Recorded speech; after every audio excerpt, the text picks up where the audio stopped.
ሰላም ሰላም እንዴት ናችሁ? ውድ የየትም አቢሲኒያ ቲዩብ ተከታታዮች በሙሉ አንድ ሀሳብ ላይ ለመወያየት ነበር። እስቲ ሀሳቡ ከተመቻችሁ ላይክ፣ ሼር፣ ኮሜንት አድርጉ። በይበልጥ ደግሞ ከራሳችሁ ጋር ተነጋገሩ፣ ራሳችሁን ጠይቁበትና ያው በጣም የሆነ ድንዙዝ የሆነ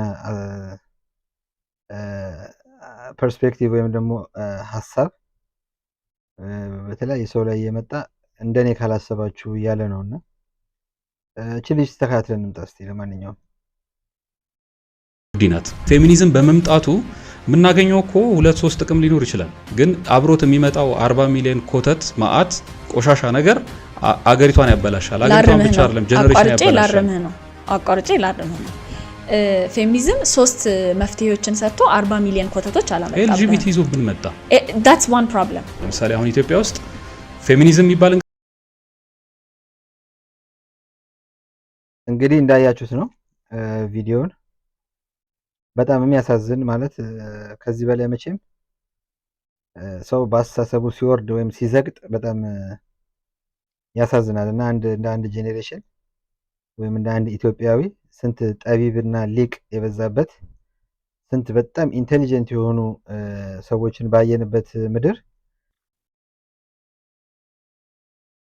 እንደዚህ ያለ አይነት አስተሳሰብ ያለው ሰው መገኘቱ በጣም ነው የሚያሳዝነው። እና በዛ ላይ ደግሞ የኔን ሀሳብ ካላሰባችሁ ወይም ደግሞ እኔ የምለው ነገር ትክክል ነው ብሎ የራሱን አይዲያ ሰው ላይ ሎድ አድርጎ ጀስት የሆነ ቶክሲክ የሆነ አስተሳሰብ እንዲያስብ ማድረግ በጣም ከባድ ነው። እና እኔ የምለው ሀሳቡ ድፍረቱን ከየት ነው የሚመጣላችሁ? እኛ እኮ ማለት እኔ ግራ ገባኝ። እንደዚህ የሆነ በቃ ኢትዮጵያዊ ያልሆነ በቃ ዌስተርናይዝ ሆኖ ዌስተርን የሆኑ ሀገሮች ራሱ ሀሳቡን በጣም ጠልተው በቃ አክትፍ ብለውት የተዉትን ሀሳብ እኛ በጣም ትልቅ የሆነ አቺቭመንት እንዳገኘ ሰው ወይም ደግሞ በጣም ትልቅ ዳገት ቁልቁለቱን ወርዶ ሰክሰስፉል እንደሆነ ሰው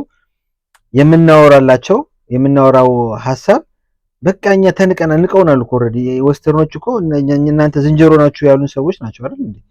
እና የእነሱን ሀሳብ አምጥተን እንደገና ኢትዮጵያ ውስጥ ከነሱ በላይ እናራምድ ማለት ከባድ ነው በጣም። እና ይሄ ከዚህ በላይ ምን አይነት ከኤልጂቢቲኪው በላይ ወይም ደግሞ ከግብረ ሰዶማውያን በላይ ምን አይነት የወረደና በጣም በቃ በአምላክ ሁላ የማይፈቀድ በቃ ምንም በክርስትና ሃይማኖቱ የተወገደ በእስልምናም የተወገደ ነው እንግዲህ እኔ እስከማውቀው ድረስና ምንም ሃይማኖት የማይደግፈው ነገር የሰለጠነን የሚሉ ሀገሮች ወይም ደግሞ የሆነ የስነ መለኮት ዕውቀት የሌላቸው ሀገሮች ወይም ሰዎች የሚያራምዱት ነገር ነው። ኦልሬዲ ይሄ ነገር እኮ አይደል እንዴ ሰይጣኒዝም ነው። ምን ይሄ ወደዚህ የሚባል ነገር አይደለም። ግን በዚህ ልክ ወገብን ይዞ መከራከርና መብት ነው በድርጅት መልክ ተቋቁሞ እንደዚህ የሆነ ነገር ይደረግለት ሰው እንደዚህ መረዳት አለበት ምናምን የሚል አስተሳሰብ ከባድ ነው። በጣም ከባድ ነው። እና አሁን እቺ ልጅ ያለች ያለችው ጀስት ኤልጂቢቲኪው ፌሚኒዝም ካመጣቸው 40 ምናምን ሚሊዮን ችግሮች አንዱ ነው እያለች ነው። እና ከዚህ በላይ ምን ችግር ይምጣ? ቆይ እኔ እኮ ግራ ገባኝ። ኢትዮጵያ እንደዚህ ትገልበጥ እንዴ? ፓክ አንድ ምናምን ትስራ ነው ወይስ እዛ ኢትዮጵያ ቄራ ገብታ እንደዚህ ትበለት ወይም ደግሞ 10 ምናምን 20 ምናምን ቦታ ትበለትና ትሸጥ ተቆራርጣ በስንቱ ትቃጠል? በእናትሽ ኧረ ከባድ ነው። አገሪቷ እኮ ነደደች እኮ እዛ በጦርነት በረሃብ በድርቅ በመፈናቀል ፖለቲከኛው በሚያወራው ወሬ ቲክቶከሮች በሚዘሩት የሆነ ያልሆነ አስተሳሰብ ሰውን በሚያባላ አስተሳሰብ እና መሰሎች በጣም ወዘተረፈ ነውና ችግራችን በዚህ ሁሉ ችግር ላይ አሁን አንቺ ወገብሽን ይዘሽ እንዲህ ማለትሽ በጣም ያሳዝናልም ያሳፍራልም። ባይዘው ግን ያው እኔ ቤተሰብ ያለው ሰው እንደዚህ ያደርግም ነው የምለው። ባይዘው በጣም ቤተሰብ ያለው ሰው ተቆንጥጦ መንደር ውስጥ ወይም ደግሞ ሰፈር ውስጥ ያደገ ሰው እንደዚህ አይነት አስተሳሰብ አምጥቶ ግግም ብሎ ድርቅ ይላል የሚል አመለካከት የለኝም። እና እህት ዓለም መጠየቅ ያደርጋል ሊቅ ነውና ጠይቂ፣ ተማሪ። ብዙ አዋቂዎች አሉ፣ ብዙ ኢንቴሊጀንት ማይንድ ያላቸው ሰዎች አሉ። እና የሆነ ትርፍራፊ እንግሊዘኛ ስለተናገርን ወይም ደግሞ ይሄ ዚሲዝ ምናምን እያለን ስላልን የምናመጣው አይዲያ ጠቅላላ ፖዚቲቭ ነው ብለን አናስብና ወይም ደግሞ በሌሎች ዘንድ ተቀባይነት አለው ብለን ባናስብ እና ሁሉም ሰው የሚያስበው አስተሳሰብ የራሱ አስተሳሰብ ነው ሲጀመር።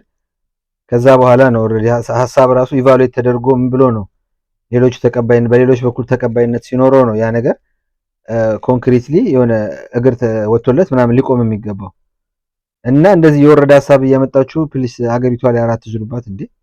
ተቃጠለች፣ ነደደች እኮ እንዴ! ተንተከተከች ሀገሪቷ። ምን ታድርግ እንዴ? ግድ አፍ አውጥታ ትናገር እንዴ? አፎቿ እኮ እኛ ነን፣ እኛ ህዝቦቿ እኮ ነን። በቃ በዚህም በቃ ያለው ችግር በቃን እንረፍ። አትሊስት መፍትሄ መሆን ባንችል በቃ ችግር አንሁንባት እያለ እኮ ነው ህዝቡ። እንደ አንድ ቀን በልቶ ማያደር ህዝብ ባለበት ሀገር ላይ እንዲህ አይነት አስተሳሰብ ማምጣት በጣም ከባድ ነውና እህታለም ታረሚ። ለማንኛውም ወንድማችን ብዙ ነገር ያስተምርሻል ብዬ አስባለሁኝ። መልካም ጊዜ፣ መልካም ቀን። ማስተዋሉን ይስጥሽ፣ ማስተዋሉን ይስጠንና መልካም ቀን። ተወያዩና ከራሳችሁ ጋር ተነጋገሩበት። መልካም ጊዜ። ላይክ፣ ሼር፣ ሰብስክራይብ ማድረግ እንዳይረሳ።